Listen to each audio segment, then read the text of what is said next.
boom, boom, boom, boom, boom, boom. What's up, everybody? You're listening to the Hustle and Flow Chart podcast with your boys, Mount Wolf and Joe Fier. Check. Yeah. Hey, What's up? how you doing? I'm doing good. How are you doing? Pretty good. Yeah. Only been in this room with you for the last couple hours. It's weird. Yeah, we've been. Just asking you for the first time now. How you doing? Yeah, that's true. That's true. You just walked to my door and I said hi, and you said no. Shut up. Straight to business. Yeah, let's do this. Business mode on. Yeah. No, we've actually game planned some pretty ninja stuff that we're really excited about that you'll probably be hearing about fairly soon, but too soon to talk about it. Yeah, we'll just say it's in the podcast realm, though. Yep. Podcasting realm, that is. Podcast hacking realm, What is that, you say? like pod hacking kind of stuff. Oh, that sounds a little better than podcast hacking. I just thought you were going to hack this podcast somehow. I wonder if somebody owns podhacker.com. Anyway, side topic. We'll look into that later. We should look it up later, yeah, for sure. Okay, so today we're talking to my good buddy from a long time now. I like to think he's my good buddy too. Well, yeah.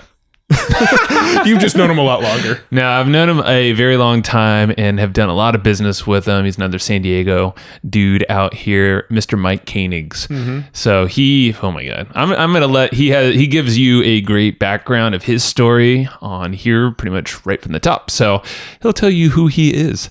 He has a very colorful background. He's been all over the place with tech and video. Well, I think you learned a whole bunch of new stuff on this episode that you didn't even know about Mike before we recorded it. Totally. And you have a history with him. Yeah. So I did my quick history because I didn't really say it too much on the podcast was I used to help Mike with his product launches, video, like all the slide videos, all the animated type videos and stuff like that. And even his, we were even designing book covers for a lot of his book launches, his product course covers, all that stuff. Like, so I was kind of that dude myself in my team. Yeah. And then you and I, when we actually used to be an agency back circa 2013, 2012, somewhere around there, we built a website for him. He was making some sort of like certification program. We built a website for him. And then I forgot about that, but yes. And then we built the website for his wife's charity, Just Like My Child. That's right, which Mike was telling us is very strong. It's doing its mission, and they're amazing. So we'll link that in the show notes too. Just Like My Child.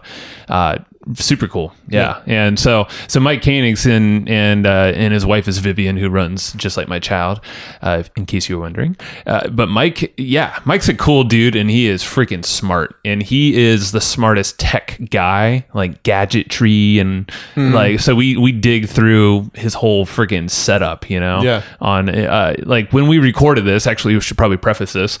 We were actually at his studio. Yeah. Not in this studio. His studio is decked out to the nines, man. Yeah. So at the end of this episode, one of the last questions I asked him is, "Can you walk us through your entire tech stack?"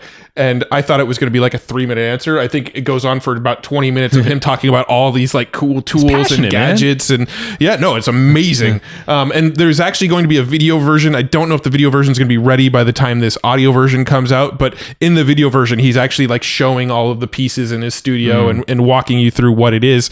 So really cool stuff there. And go to the show notes page. If the video is ready, when it will be ready, it'll live on that page. Yeah, and we'll send another email when the video goes out too. Evergreenprofits.com. Yeah. So in this episode, we talked about where the media is going. We spent a lot of time talking about like past states of media, current state of media, and where we feel media is going. And society as a whole. Yeah. I mean, we kind of got on some topics that we don't normally talk about on the show. And some tangents, some rabbit holes, and a lot of perspectives were thrown around. Yeah. Which, I mean, hey, let's be honest. Like, I think it was very interesting, and it's a very real episode, I would say. And it's one that should open a lot of folks' eyes, and maybe it's something that hasn't been spoken about so much. Could be some controversial stuff in there. We'll see what you guys think. That's okay. But hey, push the line, man. I gotta push the line. It was a great episode. We had a lot of fun, and Mike was like, he's a great conversationalist and had a lot to say. And we took it ahead of the game too. Yeah, we took it in some good places. So I think you're really gonna enjoy this one. This Matt talks like that all the time. Yeah. So this is one of them episodes that we have some sponsorship love from. Ahrefs. Ahrefs. Why did you just shake a piece of paper in front of the microphone? Because this is a page that we actually published in our newsletter. Oh, about Ahrefs. About Ahrefs. Nice. Last month. So Yeah. I'm looking at the page. I don't know why, because I'm not going to read the page. Don't need to. Matt, tell them about Ahrefs. Ahrefs is an awesome SEO tool. We use it in our business. We used it for a long time before they ever became a sponsor of this show. Data bomb. They the bomb. We use it to see where we're ranking for certain keywords. We see it to we find keywords to rank for. We find it to find opportunities for backlinks. All right, tell them about that thing you were just doing a minute ago. Okay, so a few minutes ago, Joe was actually sitting next to me, and he's like, "What are you doing over there? Are you being a ninja or something?" And he didn't really say that. Words. I like to pretend that he said that. Yeah. Are you being a ninja again? And basically, a content ninja. So we like to promote affiliate products, as you've probably noticed if you followed us for a while. And one of the ways we like to promote affiliate products is by using Google Ads. And so what I do is any blog post I have that promotes an affiliate product, I'll take the URL of that blog post, I'll throw it into Ahrefs, and Ahrefs will tell me any keywords that article is currently ranking for. So it might be ranking for product name review. And I'll go, oh, cool, I'm already ranking for this. What would happen if I went and bought ads for it and was now the top placement on Google? So basically, I was looking at keywords that are sort of low-hanging fruits that maybe I'm like ranking, halfway down page 1 or even on page 2 or 3 for, and I will just take those keywords, use ad dollars, drive people to that site. Google's already seeing this as like a page that's relevant to the keyword because they're ranking me for it. So now I'm just putting a little ad budget behind it, and that's one of the strategies we use for Ahrefs to get affiliate sales. So I bet that $7 trial over at Ahrefs right now for 7 days can be made back with like one affiliate commission if you do something like this. Probably. Sweet. So if you go to Ahrefs, that is www.ahrefs.com. You could sign up for a 7-day trial for 7 bones. Go get it. We use it. We're in there like every day. Yeah. Also, we have notes on this episode. Hell yeah, we do. We have it every single time. We have a note taker we have like a team of note takers actually now. This thing has gotten that popular. Yeah. So what up, Sue? What up, Kate? And whoever else is probably going to be on the team by the time this episode goes We actually live. have one more note taker, and I could tell Joe just drew a blank on his name, so he didn't say it. Ron? What's the other guys? Is Ron the third note taker? Yeah, he hasn't really started yet though. Okay. So I was sorry, Ron. Yeah. If he ever hears this, who knows? Probably not. So if he takes notes on it, he will. That's true. Hi, Ron. Nice to meet you. So yes, we have amazing note takers, and we vet them out. That is the truths, and we actually just steal them from places where we know they do really good notes, and we're like, "Yep, you've been vetted." Cool. So we insert them and into our podcast like system thing, and basically, I'm glad that's where you insert them, Joe. Jesus, you had to take it there, huh? I did. You said it. All right. Always. Anyway, I said it. I just said insert them. Jesus Christ. I'm sure there's a million other ways I can. Okay. All right. And so they take notes, and that gets published onto the web for your enjoyment. So you don't have to take the notes right now or while you're driving. And please don't type that in if you are driving. Yeah. Don't. hustleandflowchart.com/comp. What was that last? This is the most rambly intro we've ever made, I think. Because of you. You just added 80% of it. All right, let's get to the episode with Mike Koenigs. Mike, welcome to the show. In your house. It's my pleasure. It's my pleasure. All right. Yeah, thanks for coming into our studio today. Yeah, you're welcome. It's nice to have me in my studio. Right on. So what are we going to talk about? We can go all over the place. I mean, I think, we've been nerding out off air a lot about the tech, just all the gadgets you have, period, all the way to your rings, your glasses. I mean, everything around here. And I think that's the coolest thing about you. You've always had this inside look to all the tech and how to actually have it all work really well together. So that's always fascinated me because I've known you for, I don't know how many years now, 7, 8 maybe? Probably, yeah. I think we started working together a long time ago, for sure. Yeah, it was a long time ago, doing totally different things back then. Yep. But so I appreciate you kind of guiding me a lot through those years, which was really cool because it opened my eyes to a lot of these product launches back then, working with teams. You just have had at that point, I feel like the scale was just impressive. And now that you have everything it's kind of you running a lot of it, it's even more impressive. That's the cool thing, just now seeing the behind the scenes of this place right here. So anyone listening to the audio, go check out the video. In the show notes. For sure. It's going to be the best video we've ever made for the podcast so far. We're definitely producing broadcast quality content, audio and video. We've got an automated switcher. I'm actually switching live with my feet right now. So this is, for anyone who's watching, this is our medium shot. There's the 2-shot with you guys set up, and then I'm on the main camera shot. Hi, everyone. All right. But and we're recording to multiple devices simultaneously. So we've got backups and backups. We've got multiple degrees of redundancy. Which is, to me, super, super important. And I don't trust any technology. That's the God honest truth, So I'm used to everything breaking all the time.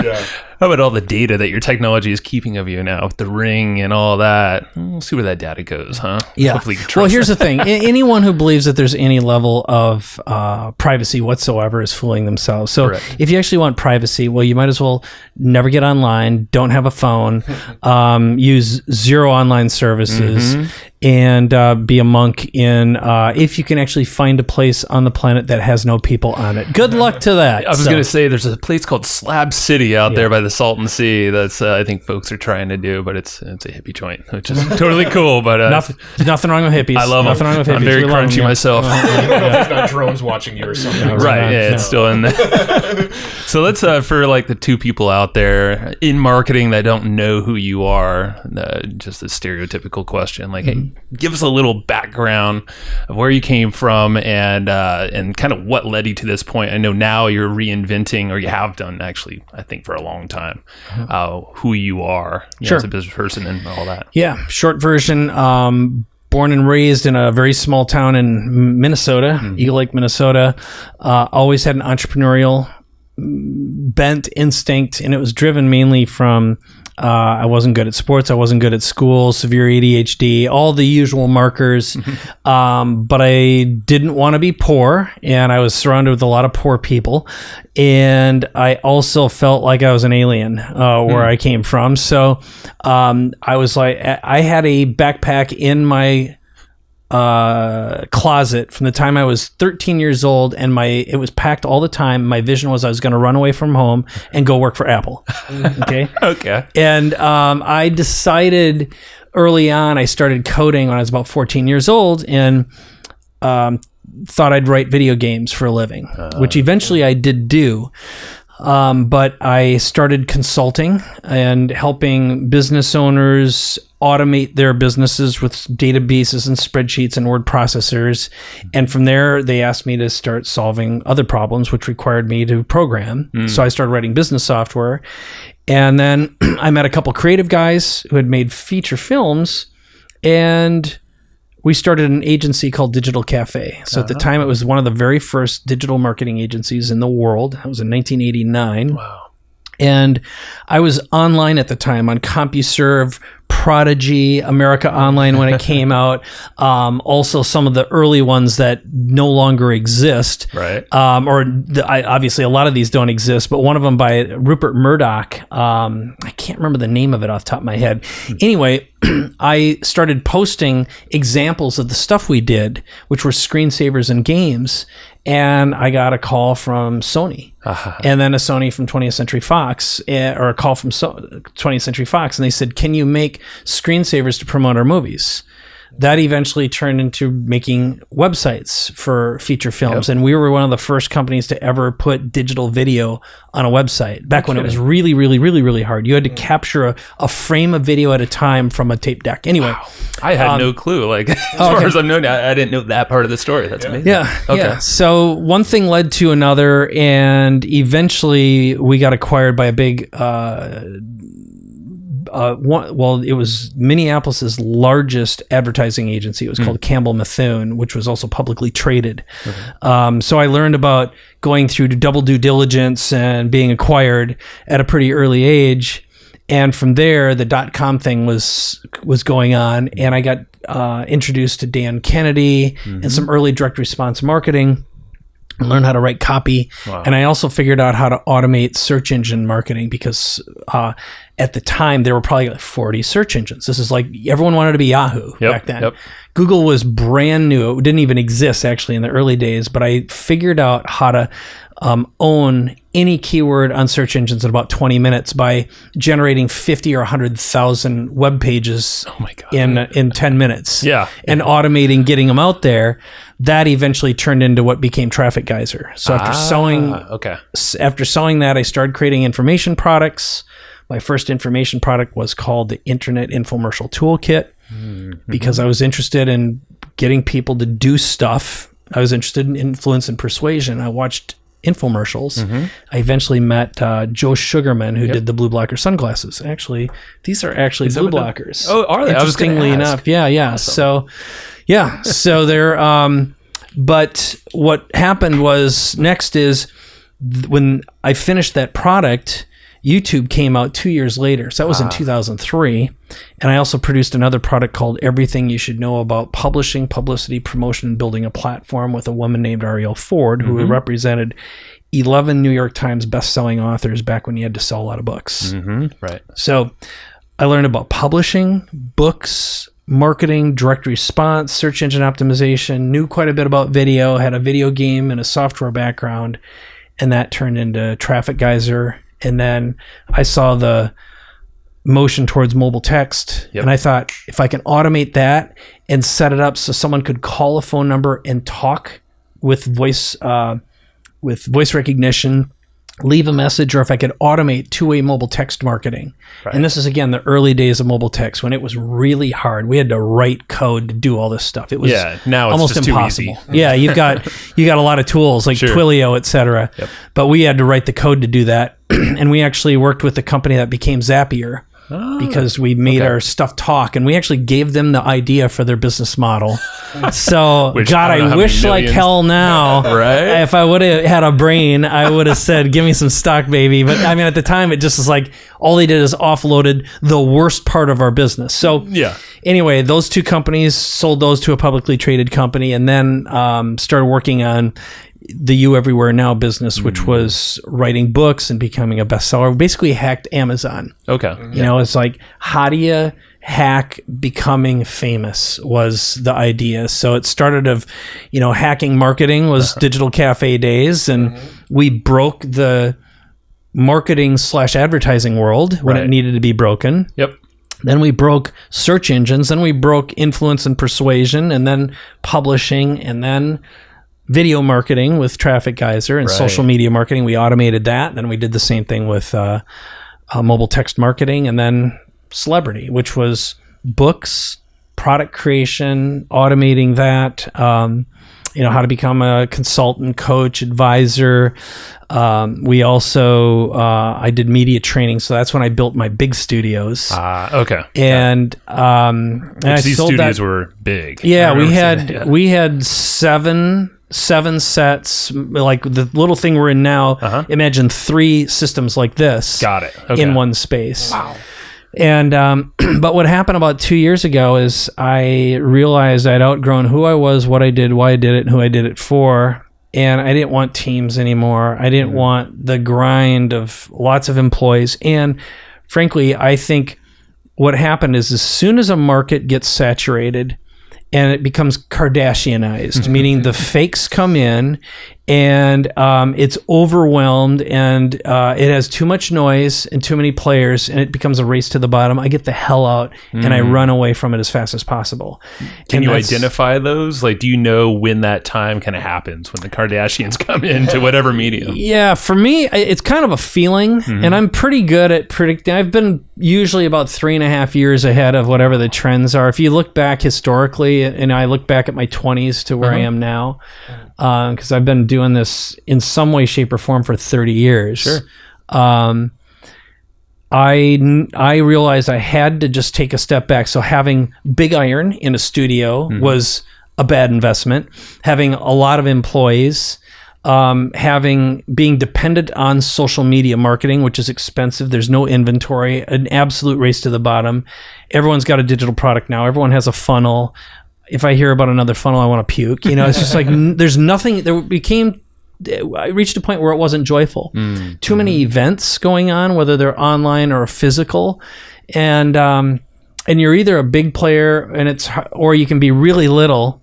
But in between, building like a $5 to say $15 million business is fairly difficult. And when you get into a larger space where you're moving tens of millions of dollars, you've got to be innovating like crazy, reinvesting like crazy. And one thing I got tired of, frankly, was I had a lot at stake because I've always self-financed. I've never raised money or had investors or depended on a bank.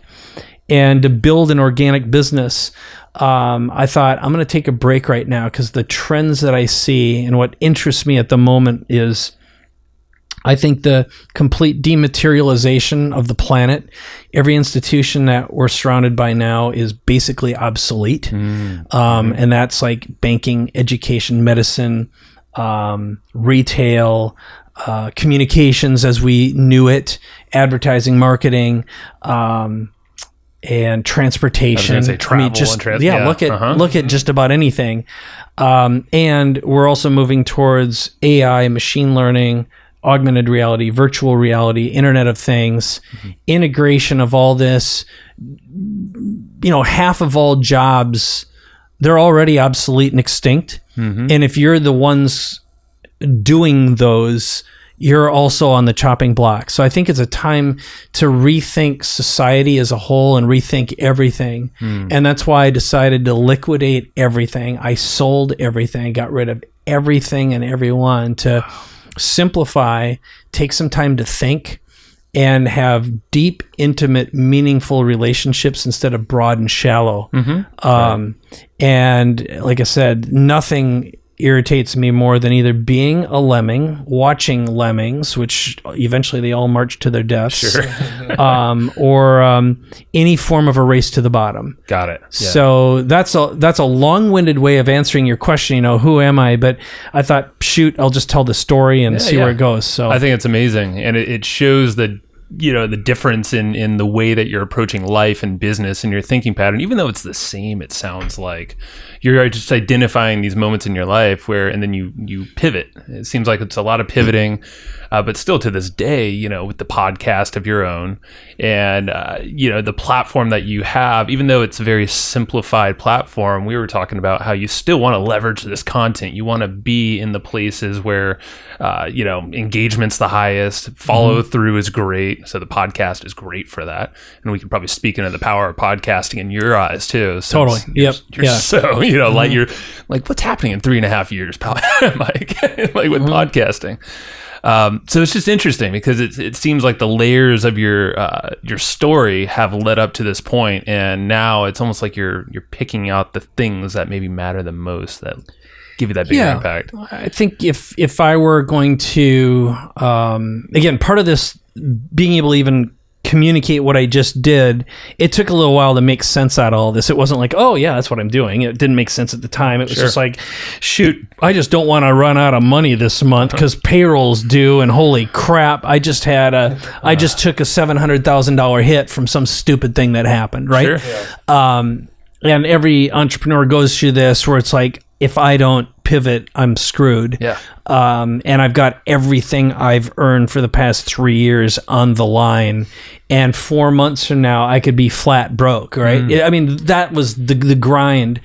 But I think what interests me right now that is having these meaningful, deep conversations about integration and simplicity, which I've noticed more and more people are interested in that. So I've been calling what I'm doing right now the Super Being Accelerator. So I've trademarked variations of Super Being. And the basic idea is I've noticed an increasing number of people who are they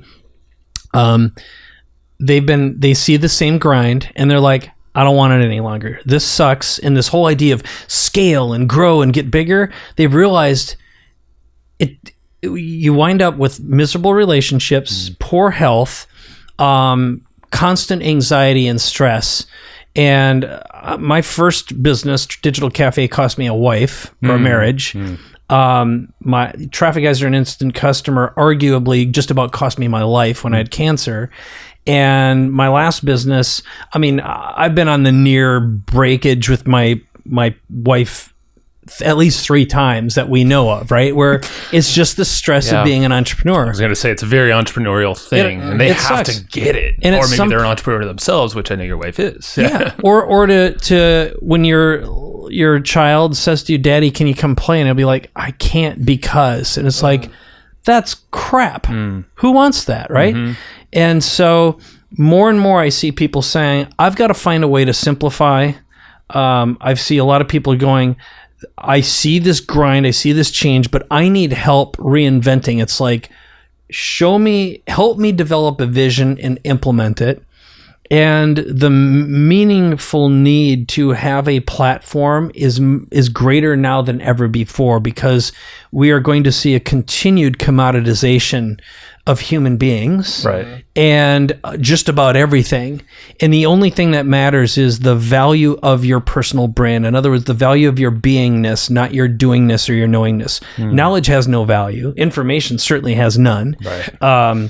And doing tasks, you can go down to your local Lowe's or whatever and get day laborers for dimes. Okay. Flesh don't matter at all. You can buy any kind of flesh. Yeah. And if you're in the flesh business, you're screwed. And so... And what industries or businesses do you think are top of mind? I know we named things like, transportation. And we've talked about it. It seems like the creative factor is the key. Yeah. Right? I think the answer through my lens is... so here's what I know has value: creativity and co-creation. I see them as 2 different things. Innovation, and then leadership, true leadership. Let's just face it, the leadership on the planet right now, we have more bully dictators in power than ever before. And that is a representative of the lack of masculine energy, true masculine leadership. And I'm not talking about men or women. I'm talking about men who actually stand up and say, I am here to genuinely protect you and do the right thing. It just is non-existent. And part of that's because, if we get into it, we've had a lot of single moms raising boys for a long time, and men have been total pussies for a long ass time. No, you're right. Yeah. And I think that's reflective of the world we live in today. So I think that's when I say leadership, it's both men and women, but and again, it's not about men or women, because you can have, we need feminine leadership now, but we need integrated leadership. And then finally, we are on the brink, and right now, if you're paying attention to the news, there's all this stuff with deepfakes. Right. So we live in the time when you simply will not be able to tell what is real and what is not real in a very short period of time. That's right. I'm really worried about all these cameras right here, because they're really high res. Every angle, pick up a lot of every angle, baby. We got it covered here. There's no doubt about it, right? And so, I think like deepfakes and Voco, which is the Adobe technology for sampled processing of voice and being able to just do word processor with someone's voice and have it undetectable, or at least it won't be detectable fast enough before someone's reputation is completely screwed. Correct. So we live in a time when we cannot trust our senses any longer. The meaning of leadership, trust, and meaningful flesh-based relationships, i.e. experiences, is higher now than ever before. So all of my energy is being focused on developing communities that revolve around these values of reinvention and integrating these, because I don't think AI and machine learning and VR and AR are inherently good or bad. I think right now what's happened, like if you talk to any leader, like the creators of Twitter or Facebook or Google, did they ever intend to do evil things? No. Right. What happened was their tools built so much momentum, and suddenly, due to the race to the bottom and the fact that stupid, ignorant people have a vote, which I don't think stupid, ignorant people should have either a vote or guns. Okay? Good period. Point. Yes. Okay? You are a menace to society if you are stupid. Okay? Stupid people shouldn't be allowed to vote. There's a ripple effect. Totally. Yeah, absolutely. Yeah. And so that's what's happened is stupid people suddenly have the same level of a vote. And unfortunately, there's a lot more stupid people on the planet than smart leaders. It's perpetuated by the stupid people, right on, media right or whatever on. it is. So what do you think the world looks like for the people that may not be leaders? You've got a lot of humans on this planet, and only a small percentage of them are going to step into those leadership roles. So what do you think it looks like for the rest of us? Yeah. Or the rest of them. Yeah, exactly. Come on, man. Because we're not stupid. Not at all. We're not stupid at all. Right.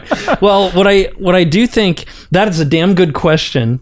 So the illusion I choose to believe is true is that I think true leadership is going to have a comeuppance. I think this nonsensical race to stupidity, part of, again, if you look at now I'm going to raise all kinds of red flags and maybe a little hate here, but like Dave Chappelle, for example, his latest comedy Yep, we were talking about that this morning. is nailing the absolute mass stupidity, and he basically opens up his fourth episode. Did you see his fourth version? Just came out recently. Yeah, I watched it. I watched it last night. I did watch it weeks ago, or whatever, a week ago. Yeah. All right. So basically, he opens up and he talks about some stuff, and he goes, and you know what the problem is? You know who's doing this? It's you. You is stupid. And then he goes on, and of course, he's been picking on the LGBTQ WXYZ culture. And again, all I'll say about that, he basically just said 20% of the alphabet has been abducted. That's right. And what I mean by that is I think there is an insane level of power that's been granted to a necessary change in society and awareness and consciousness. Unfortunately, dangerous trolls on the other side wield a lot of power, and out of context comments 15 years later are being reinterpreted based upon a new set of rules. Okay? And so that is evil. Just as evil as putting on white pointy hats and hanging people because of their skin tone. All right. So ignorance and stupidity take a lot of forms. It's my belief and illusion that what was going to happen is we were going to have a chance for the pendulum to swing back, and great opportunity for a next great generation to appear. Like my son is 17. I'm impressed with the level of consciousness. I'm scared because of the level of stupidity and dependence upon, you got a whole class of people who can't move a mile without their phones. Okay. Right. GPS and smartphones are another mechanism for being stupid. Just being blind to the world. And Okay. Yeah. And so I think what we've got an opportunity for is a new form of education, a new form of banking, a new form of money, a new form of transportation, a new form of jobs. I have an immense amount of faith in humanity, despite the fact that it breeds too fast, and in general, it's an infestation, an unconscious infestation left to its own devices. And I do think that there are good models for there's a lot of smart, wealthy idealists who believe the same way and have these same values, who are reaching new levels of power. And so I don't know if that answers your question, but I do have a lot of hope. And I do think that there's, I do believe that in general, the world is a safer place now than it's ever been, ever. And statistically, it's been shown as well. It's a fact. It is a fact. Okay, we can prove that with hard data, and there's a bunch of books written on it. And all the tools to solve humanity's greatest challenges are here, whether it's carbon. I just read something the other day, don't know if it's true. Supposedly, there's this group that's figured out a way to pull carbon out of the atmosphere and use it for fuel. I have heard something about that before. Okay. Yep. And putting it back into the earth or whatever you got it. Right on. And I also think that if we get a little woo-woo for a second, I just saw, I think it was Johns Hopkins. It was a major college just opened up a $17 million center. It's a medical center that is doing psilocybin research, basically plant medicine. And, I just came back from Burning Man, for example. Did you? Nice. And I believe for under medical supervision and proper care, the hard data is in.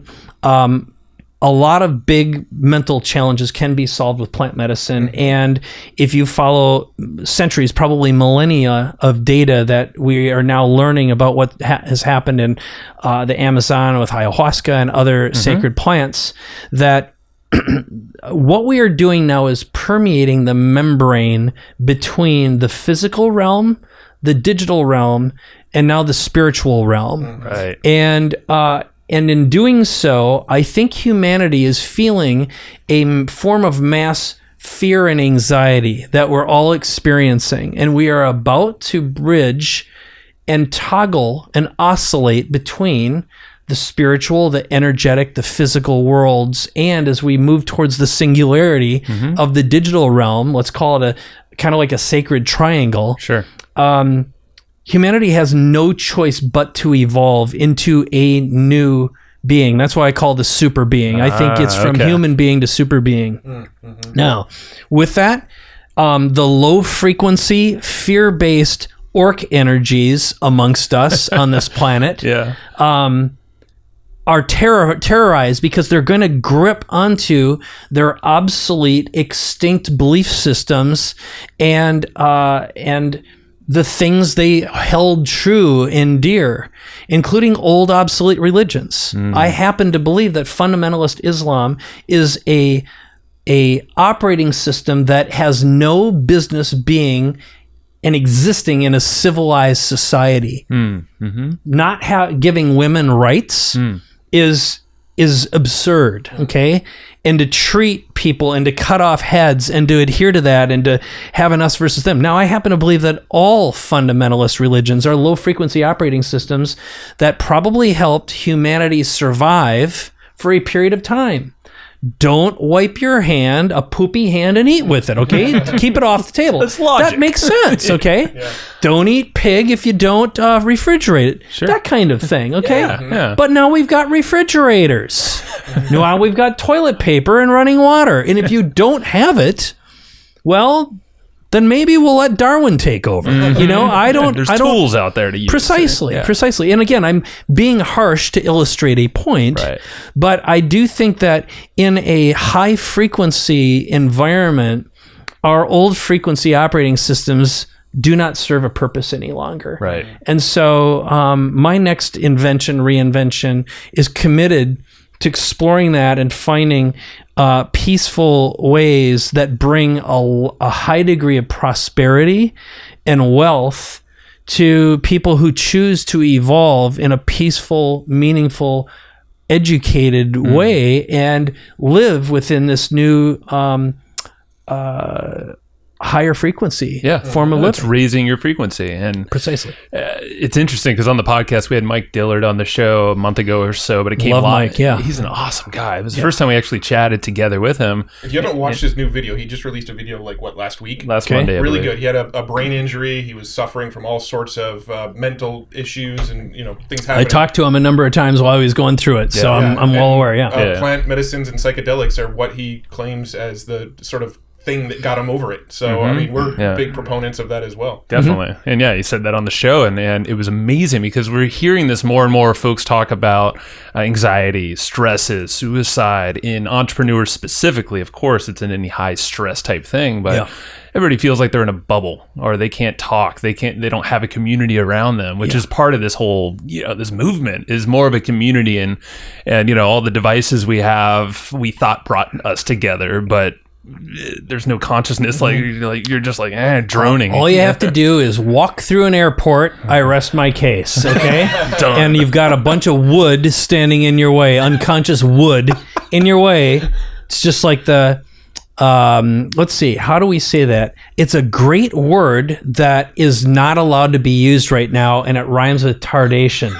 Okay, so I hear you. Okay. Yeah, it's really cool to see the shifts because you see it in government. Like I just read some article with Canada now talking about psilocybin dispensaries, and I think it's being led by the same guy that made cannabis legal in Canada, and it was kind of a brute force effort because that was the only way to like get through these people's heads. Well, now they've got hard science to support this, and I know it's Doblin who's behind maps.org, who's also Tim Ferriss is in there. Tim's donated a lot of money. So and a very good friend of mine is really good friends with Paul Stamets, who's the mushroom guy / psilocybin.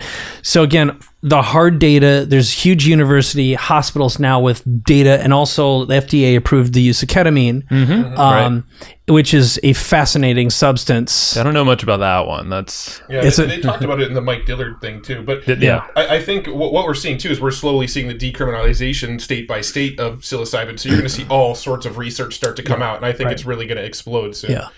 Yeah, and what I'll tell you too is, in my experience, this is again going to get a little woo-woo. It's totally non-scientific, but it's become increasingly popular to use DMT, the God particle, which there's tons of data, a lot of research on that, a lot of science now. I can look at someone's eyes and I know if they've done the work. I can tell that they are actually where they are in their journey, their spiritual awakening. I like this. And I will just tell you, if you start paying attention, you can see it. It's kind of like Dune. You remember watching Dune? You saw those blue eyes when they had the spice. Now they're accelerating their consciousness. But it's quite interesting. And all I'll say is start paying attention to some of the people you talk to who you know are doing the deep work. Yes. And you will notice a different state of consciousness. And I think they essentially vibrate, oscillate at a different frequency, just as when you meet a monk, for example, who's been doing 30 or 40 years of deep meditation and work. You look in their eyes, being in the room, feel different. It's so interesting that you say that. So Joe and I, I'll just say, we've done some work in the past. I don't know if you can tell or not. Exactly. The test. But we've had that conversation before of like, you actually do start to recognize, okay, I can tell that person's... You know, it's very fascinating. And it's funny you said like there's a way to notice, and we joked around like you should have like a tattoo or something. Like what is it? Like we're out on the beach one time. It was like seagull. See, the only problem with that is it's too easy. I know. And then so I have a philosophy. Now I apologize in advance if I offend any listeners or viewers. I believe that all tattoos share a common alphabet, and deep inside, when the aliens finally land on the planet. Whoever has a tattoo, it actually says "Eat me first." Okay, so it's this basically was a stupid tattoo from 18 years old. I dumb story. Oh yeah, I got a whole arm tattoo. You don't see the one on my ass. Yeah, exactly. Sweet. Do you have your shamrock tattoo? And it's right above. Lips. It's your Playboy shamrock. Go on. I got it. I like this. Anyway, it's. This conversation we're having right now, which again comes down to men and women, specifically when I have the conversation with men about masculinity, leadership, the fact that, and I'm just going to call it what it is. I call it the mass pussification of Western society. That's been happening. Terms, by the way. All right, it's been happening. Yeah, and you can see it around you, and this is.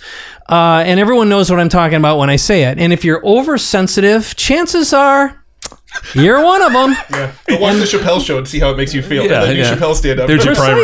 Precisely. If you're offended, there's a reason. It's sort of like, I'll even say something else a little more offensive. Just to illustrate my point, if you're 50 years old and you've never been married before, there's probably a reason, and it's probably you. Okay? Jim, you listening right now? I like to call people out by name. Just like we're watching you, Jim. But my point is, this conversation has been necessary for a long time. And right now, again, I'm not saying Me Too or any other movement that's been happening is bad. These are necessary for cleansing and washing and purification. And before a mass extinction occurs, some deep work has to happen. It's just what it is.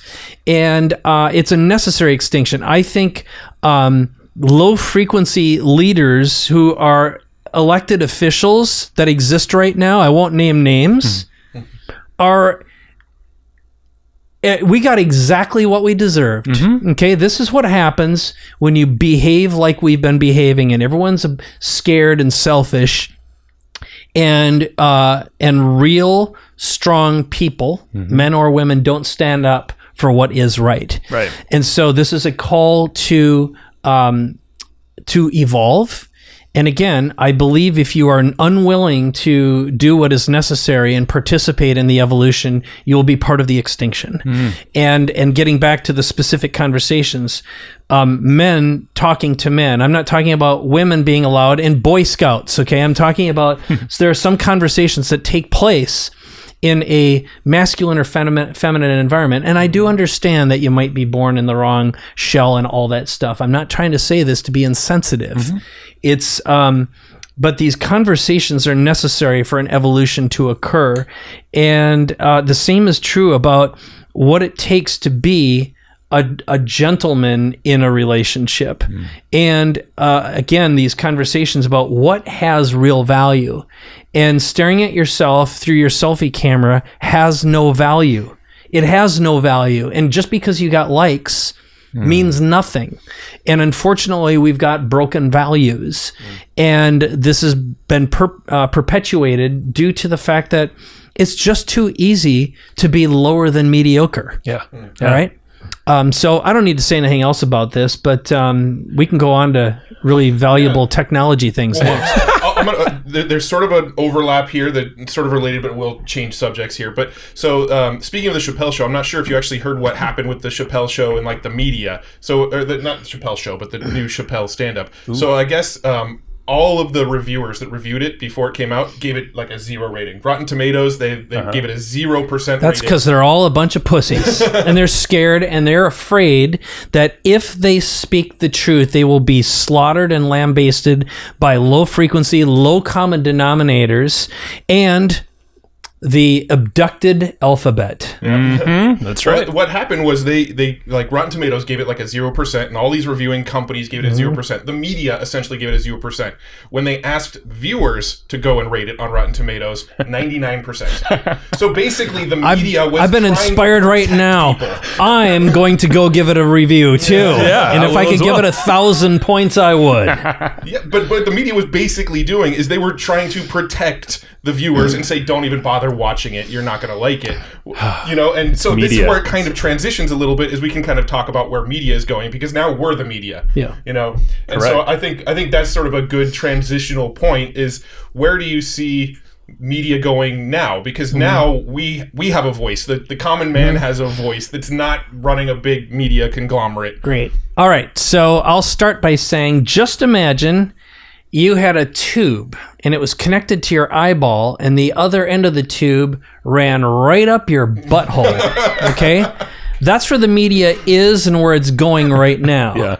Now, where should it go? Here's what I propose. Now, what I'm about to say can get spun and turned into dangerous thinking, and I happen to think that China right now does evil things.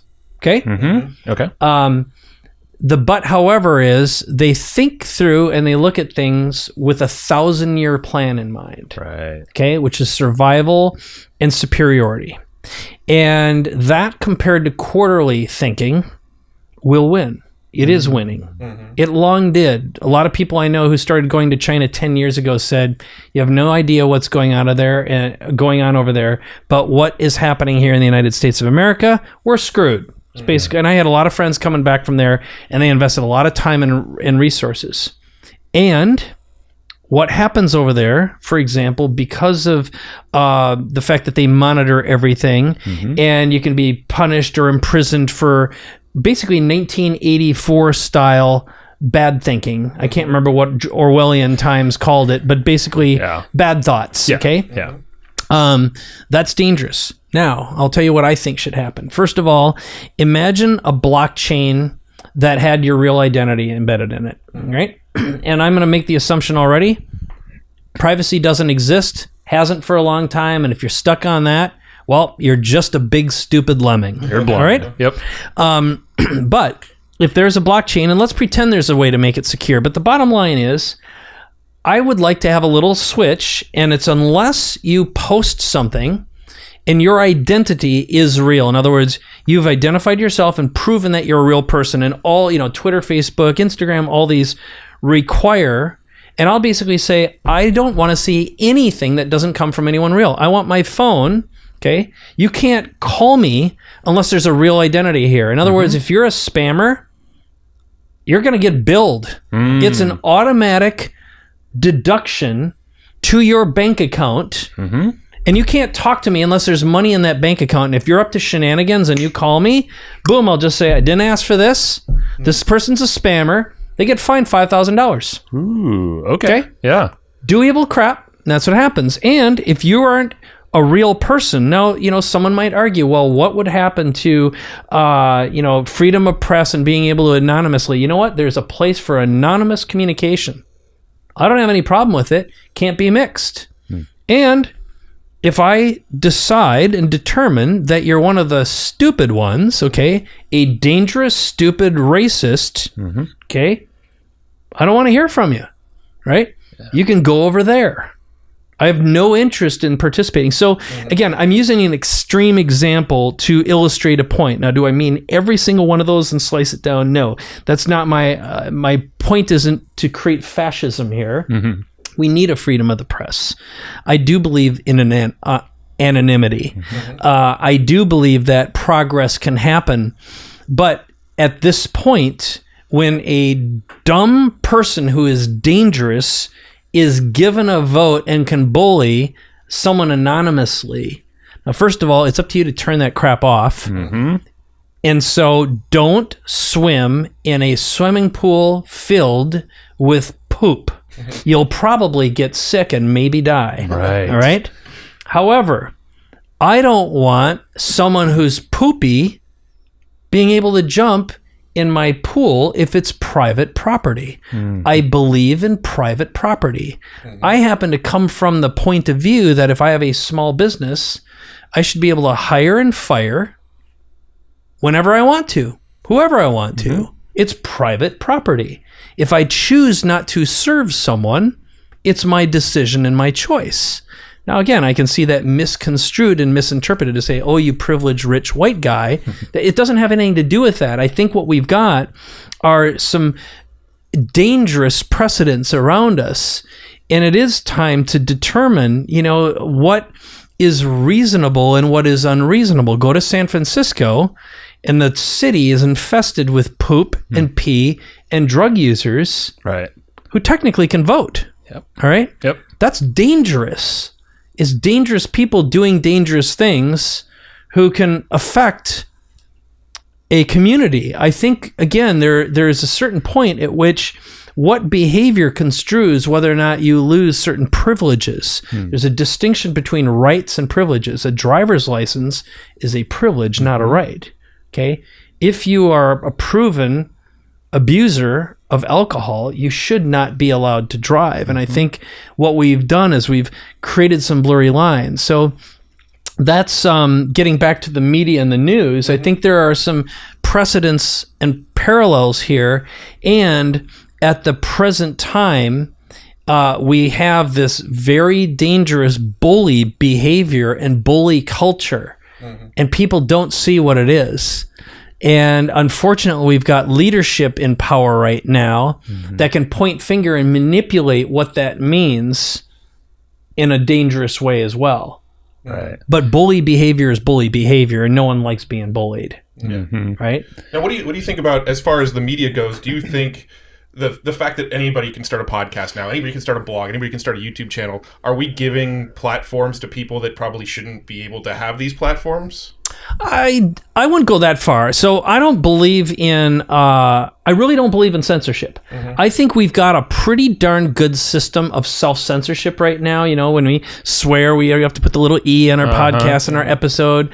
I think that's smart. And if you go back to the record album days, now there was a big hubbub, but I remember when all that was going on, the record companies decided to self-censor. That's right. Now, there was pressure going on, which was good. It was a good, lively, intense conversation, and that's great. I love the fact that anyone can start it. And the truth of the matter is you're going to get votes based upon your popularity. In other words, are you talented and interesting? Okay. And the reason why, if we go down the path of Joe Rogan, for example, why is Joe Rogan so darn popular? He brings interesting people together and he asks interesting questions. He's curious. But you have no idea where it's going to go either. He's completely transparent and any topic is not off limits. Yeah. He is the right talent at the right time with the right medium. And I watched him go from, 5 million to 5.5 to 5.9 to 6.2 million followers just on his YouTube channel alone. By my estimates, he's making around $20-some million. Now, what a lot of people might not know is he spent 30 years doing stand-up. He's a great entertainer, and he gets his ego out of the way, and he knows how to push his guests far enough along to keep them interesting and keep them moving. And he does have a great selection, and he knows his audience really well. And I've seen there's some great articles right now. Doesn't mean they're good, but they're great, interesting articles talking about why is he so popular. And first of all, he definitely appeals to a certain bro culture. That's right. And he'll flat out say, it's shaved head bros who buy supplements and fight and work out. And I think he's bringing really interesting content to the world that needs to be heard. And a lot of people look at him and go, okay, let me get this straight. You have Kevin Hart or Schwarzenegger or whoever come in, or Mike Tyson. You drink with them, you smoke cigars or blunts and weed, you're getting high, and you get to hang out with famous people, and then you get to announce a fight. And then you get to make... Where do I sign up for this, right? Everyone is watching Musk on, or Jordan Peterson, who's like totally different than a fighter mentality type person. The InfoWars dude. Alex Jones. That's right. That was a great interview. And And so so much crap for that because everybody was saying, well, you're giving a guy a platform who shouldn't be allowed to have the platform. it's private property. It's his to give away however he wants. Right. So F him. Yeah, well, and it's interesting because Right up the old keister is what I'd say. And what he was on, I think it was just the other day on YouTube. I think they gave him like a day, and then they pulled him off again, like that fast. Oh, they pulled off Alex again? InfoWars. No kidding. I believe See, it was... I think the media is really kind of shooting themselves in the foot by doing what they're doing, because every time they go out there, censorship. It's dangerous censorship. With the Chappelle thing, like when I heard about the Chappelle thing getting 0 stars on Rotten Tomatoes, that made me instantly go, I gotta go see this now, right? So it had the exact opposite effect of what they wanted, right? The Alex Jones episode of Joe Rogan show, when all the media starts going, why is he giving this guy a platform? Do you think that helped the listenership of Joe Rogan's show, or do you think it made people go, they're right, I'm gonna tune out of Joe Rogan? I'm pretty sure it's either that or the Elon Musk special that is the most popular episode, at least on YouTube. I don't know about downloads. And this whole thing that they made such a big deal out of Elon, if anyone who's ever smoked weed ever knows, like I can't smoke stuff, it makes my brain, I go to hell. Okay. It's not good for me at all. It's different for everybody. It is. But here's what I will tell you. He just said, Elon didn't know what a blunt was. And he says, well, it's a mixture of marijuana and tobacco. All he did is picked it up and went, yeah. Oh, okay. He didn't even take a real hit. There's no way you can get high. He tasted a cigar. That's what happened. Okay. It's like, and then what? His stock price dropped 9%. He lost a big federal contract, and I would say he gained 5 million fans. Oh yes. Okay. Overnight. So let's, People idolize him now. They've got the big old blown up poster of him taking a hit on the joint now. The Obey stickers or whatever, they're all getting art down. My suspicion is he sold a lot of cars that day. Right. And at the end of the day, look at what's happening with space. And here's the thing is, Elon, a lot of people can pick on him. He doesn't pay for advertising. He doesn't pay for marketing. That guy is a genuine platform. He represents, love him or hate him, the next evolution of what I think wealthy, conscious people can bring. And Elon's flat out just like the Google guys. I mean, the Google guys, when they would hire someone, and like I've been to Burning Man 5 times, I get this culture. They'd say, come to Burning Man, drop acid with us, and we'll decide if we're going to hire you. That's basically what really went on there is they're going to decide what type of person you are based on that expansive environment. And, I would argue, to the best of my knowledge, and look, my brain does not like chemicals in general. But I can publicly say that I've used a variety of them and it has been positive. Marijuana, not. I had a bad experience when I was younger, but I don't. And I do think right now there is a societal conversation going on that makes it absolutely okay for anyone to do it.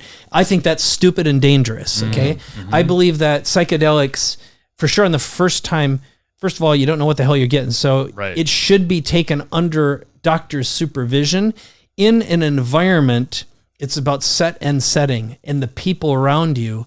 And if you are a crazy person, look, crazy, stupid people should not be given the ability to buy guns, in my opinion. I happen to have been raised with guns. I shot them since I was 5 years old.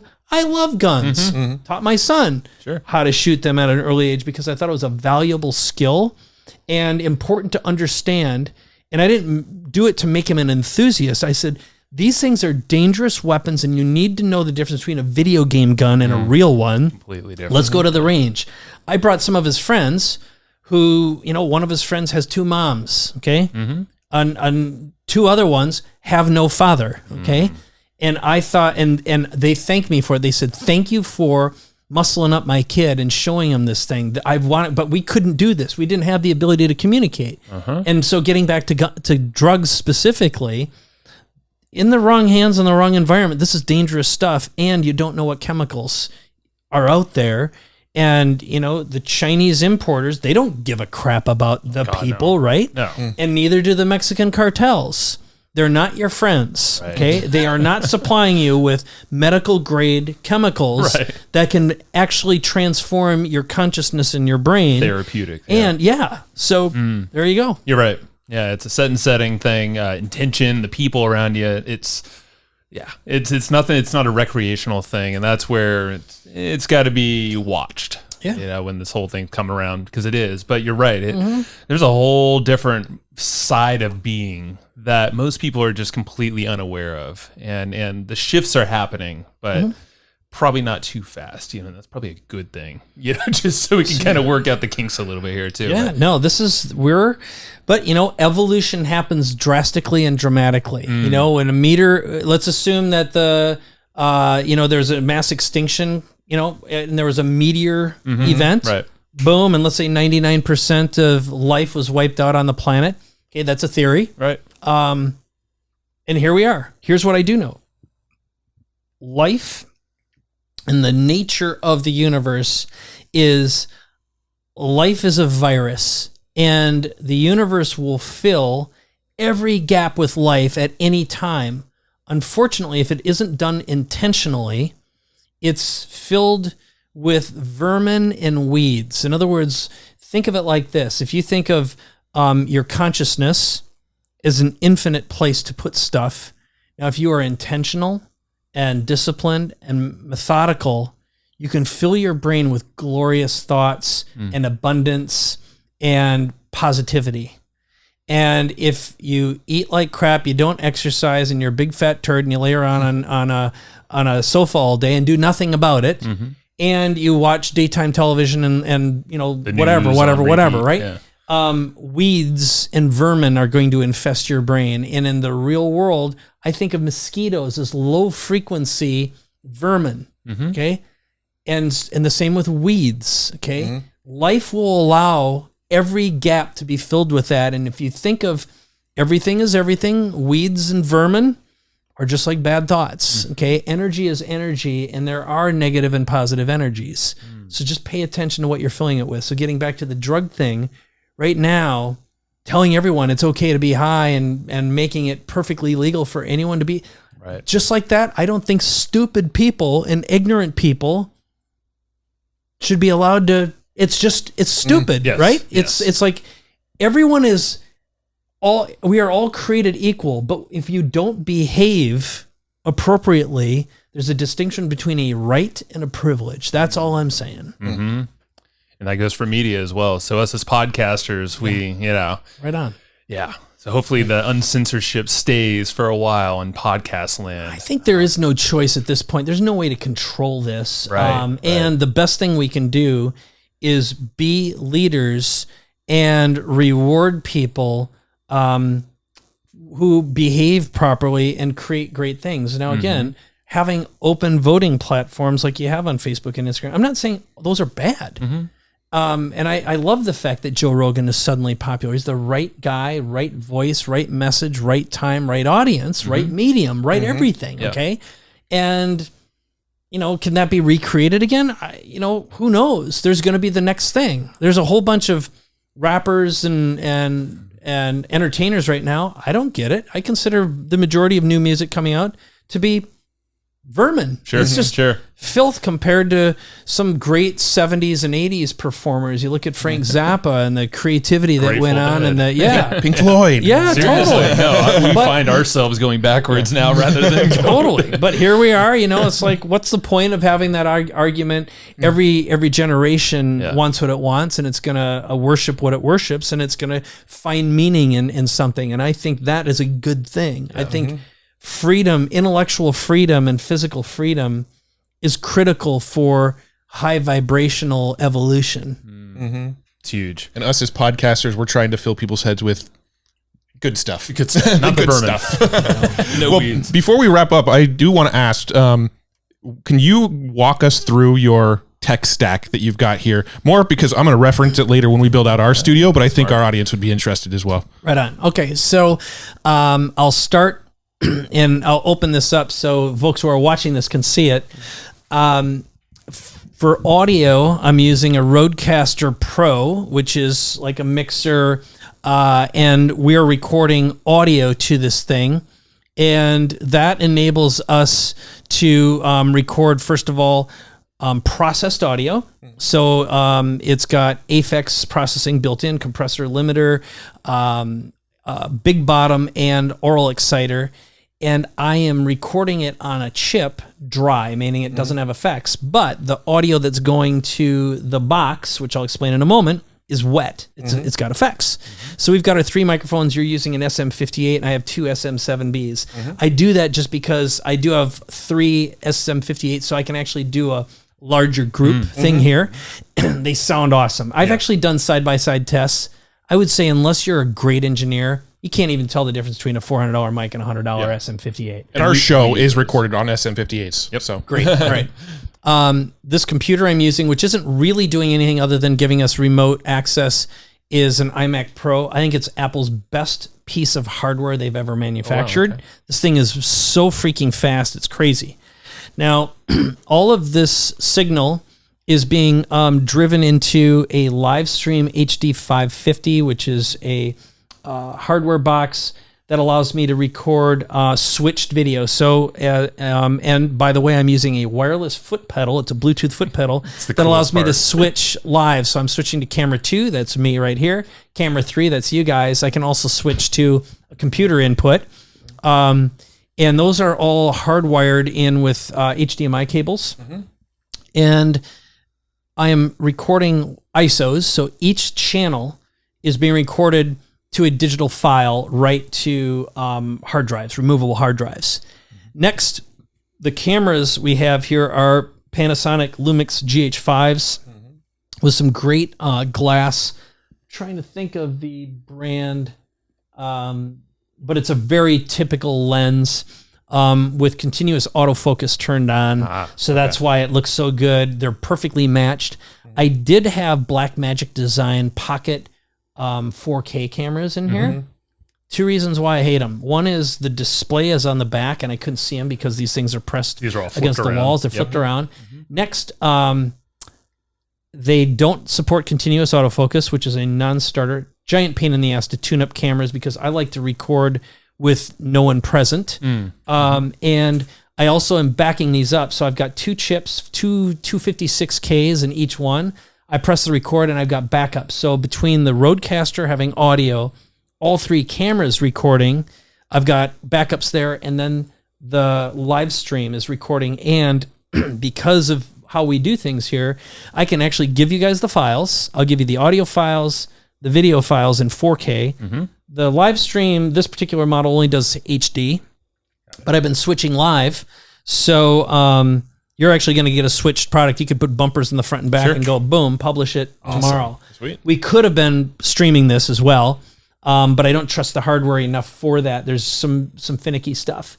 Beyond that, I've got a light rig here, and you guys can see it. Not everyone back home, but I've got pipes installed in my ceilings, standard LCD panels, and then I've got Bluetooth colored lights that are shining against the wall to give this thing some depth. You can see it here.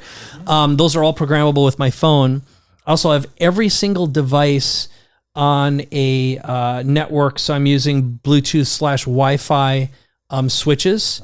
So I won't do it now because I'd mess things up, but I have Alexa that can talk to all of them. Of course, Alexa lights up. And I actually tell it when to activate, because I'm not going to use the proper word, Don't say the system. But I can actually, when I walk in here in the morning, I talk to the system. It turns itself on, and then I've got an AC. I have a special air conditioning unit installed here where the blower is in my attic. Okay. There's zero noise. I can get this thing down to the 40s. I was going to say this is probably one of the cooler studios. I know like news stations are typically like freezing. Here's the but problem though, is like their air quality is horrible in most of them. Plus the ambient noise is terrible.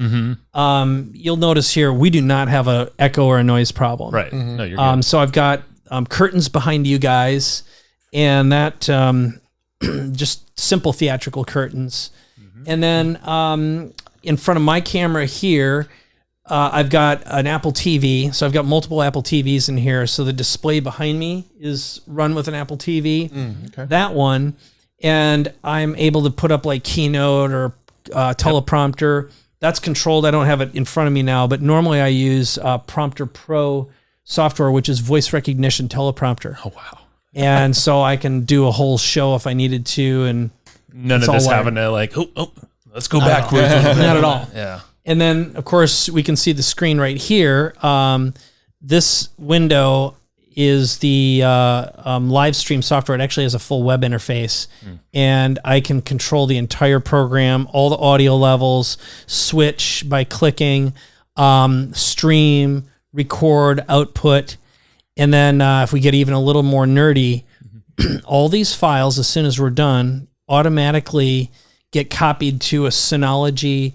I've got a 90 terabyte server. I actually have two of them. I'm so paranoid about data that I've got multiple replicas. Yeah. And then that data gets automatically uploaded to Dropbox. And then I use Apple's compressor, which I've got a workflow set up. Like as soon as we're done, I can just drag the files and it'll make iPhone compatible videos, MP3s, and it also auto uploads them to Otter to be transcribed. Oh wow! So this is. Didn't I say Mike's the ninja? Yeah, that is. So the bottom line is, when I built this thing, I wanted something that I did not need an operator. I could do what a Joe Rogan does, have that quality of a program or better, with no operator necessary. Broadcast it, create redundant content, create a show, and put it in every format possible.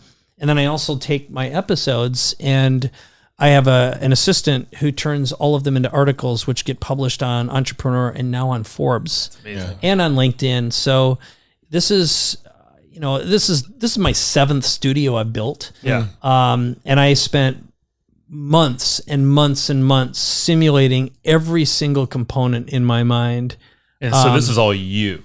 Right, like this is your architecture, you're testing, you're putting everything together. Yeah, I do have some former techs who work for me who did all the setting up, who are really talented. So I just, you know what? I don't enjoy plugging stuff in any longer. It's not fun to me. Yeah. The one thing I will show you is this little gadget here, the Stream Deck. This is from Elgato.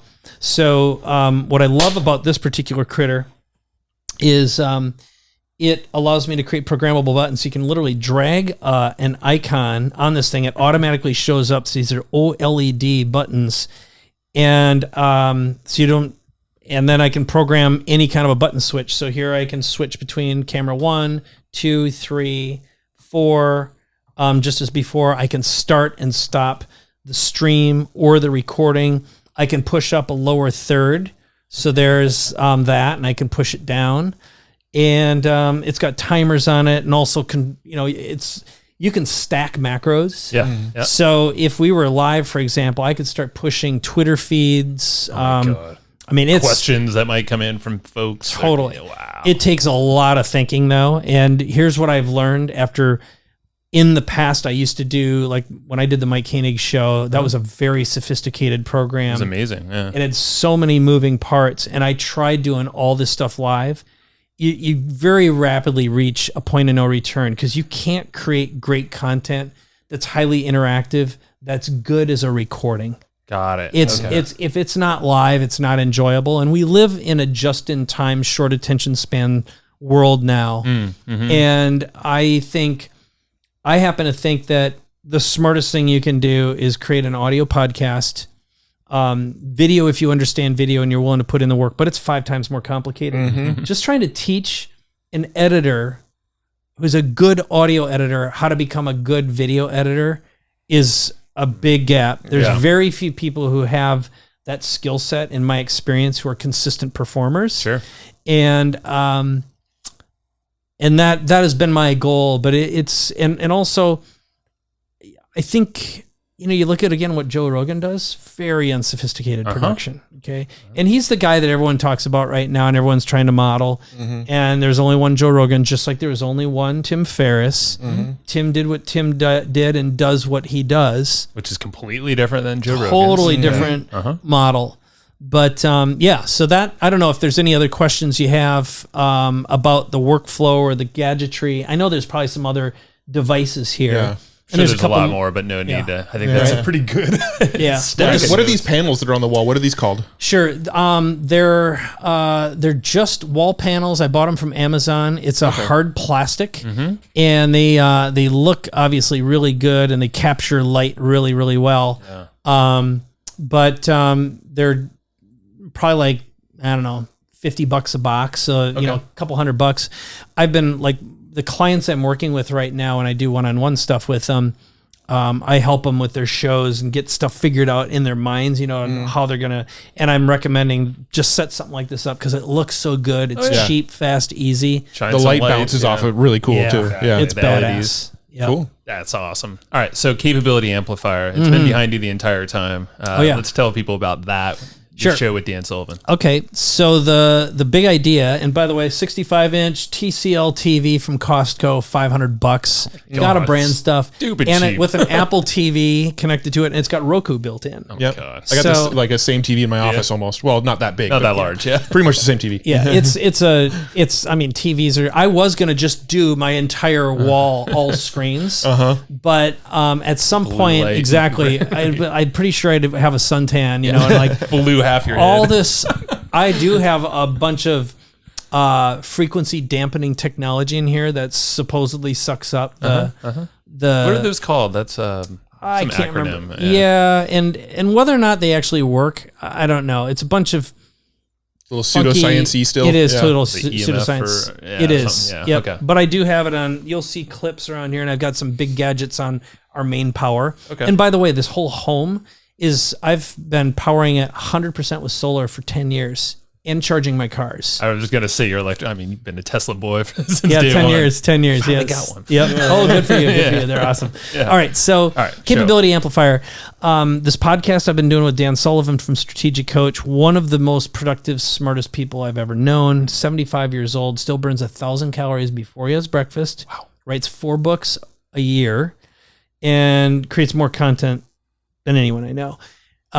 So we call it capability amplifier because our goal is to increase and upgrade your capabilities. In an interview, my objective is to get like a cartridge style matrix upgrade for your brain so you learn to think differently. It's not just a bunch of tactical step-by-step stuff. I want you to walk away and go, oh my God, that guy thinks so differently than me. When we started the podcast, it was just Dan and me, and we riffed.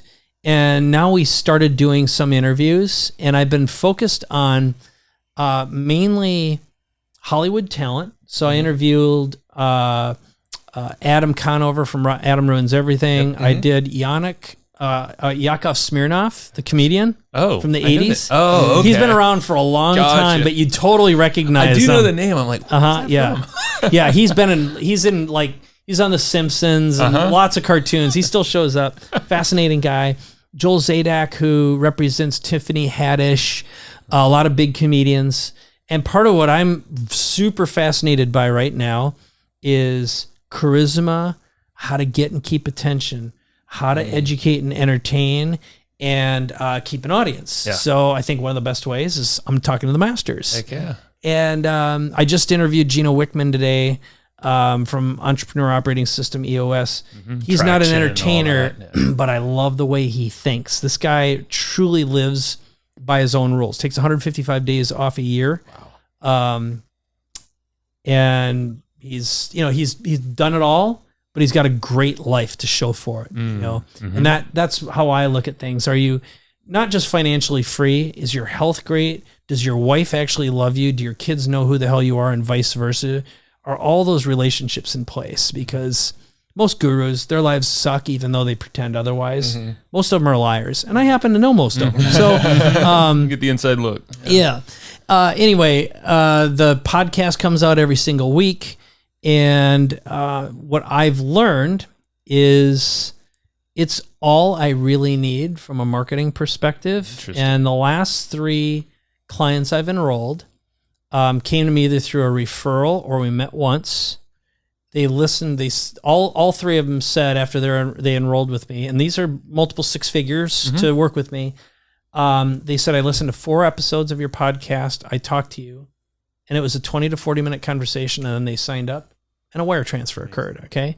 So what I will say, without beyond the shadow of a doubt, I think podcasts are single-handedly, as long as it's the right audience, right message, the most powerful, effective way to build a deep, meaningful relationship with your target audience. And I don't even like using target. It's kind of yucky. Yeah. But you know what I mean. Avatar, or whatever you want to say. Totally. Yeah. There's a better way of putting it. Yeah. So yeah. That's great. Couldn't agree more. Yeah. I love that you're studying all the charisma and what makes likability and that kind of stuff, because I've been going down that rabbit hole really a lot lately. There's actually a YouTube channel called Charisma on Command or something like that. Yeah. I think I saw something like that. Yeah, but I haven't watched any of them yet. It's really interesting. What they do on that channel is they'll analyze celebrities. They'll look at like a celebrity that's been on, Conan and all the different talk shows, and then he'll break down what they're doing to make them likable. And it's just tons and tons of videos of them breaking down the personalities of big name celebrities. It's really fascinating. It's a great content marketing play too, because there's a sales pitch at the end every single time. There's a thing called Charisma University that he's pitching at the end of every video. Great idea. We're not getting paid to say this. Okay. And have you seen, I don't know what it's called, it's 2 black guys watching Bill Burr. No. I don't think so. Oh my God. You've got to, all right. So as long as we're sharing some YouTube things, it's basically 2 guys that are so high, you could blind them with dental floss. Okay. I'm not kidding you. I love it. And they're starting to get almost commercial because their channel took off so much. And all it is 2, they, at least if they aren't really, I think they are really what they appear to be, but they're definitely street African-American guys. And Bill Burr, who's married to an African-American woman who does understand the culture, despite the fact that he is a very white, Catholic-y white Irishman. Yeah. Like a ginger dude. He totally is. Yeah. And he is doing bits, and these guys find the parts where clearly Bill is talking about culture. And they comment about it and they laugh about it, but just watching them watch Bill Burr makes you laugh. And the way they frame the show is, where are your 2 black friends? Yeah. And you can tell through the comments that the majority of the viewers are clearly white guys who do not have black friends. It's got to be white guys. It's so freaking funny. And I heard about it through a friend of mine, and he said, you got to watch this. And I actually shared it with a very good friend of mine who's an extremely well-known African-American man who just busted watching this thing, because he's in this interesting world because he lives in a white man's world very much. And he grew up He had a hard background upbringing and all that kind of stuff. So he's kind of like, he oscillates. He knows how to live in all the worlds. That's good. It's so funny. But We'll get the name. We're going to figure it out. We're going to put it in the show notes for sure. Okay, good. Yeah. So, yeah. So much good stuff out there. Right on. So, awesome, Mike. It's been a pleasure. Thank you for having us in your studio. Yeah. It's always weird to say that in our own show, but It's my pleasure. It's been great. It's my man. pleasure. Awesome. Thanks, guys. Thanks, everybody, for listening to this episode of the Hustle and Flowchart podcast. Before taking the time to listen, we want to give you something a little bit special. Every single episode that we do, we actually have somebody on our team take notes. We basically have a Cliff's Notes version of every episode where you can go and find all of the tips and tactics that they laid out, all of the resources that they laid out, all the good stuff from this episode. We actually have a nice simple notes version that you can find on our website. So go to evergreenprofits.com, find this episode that you just listened to, and give us your email address and we'll send you the notes. Thanks for listening.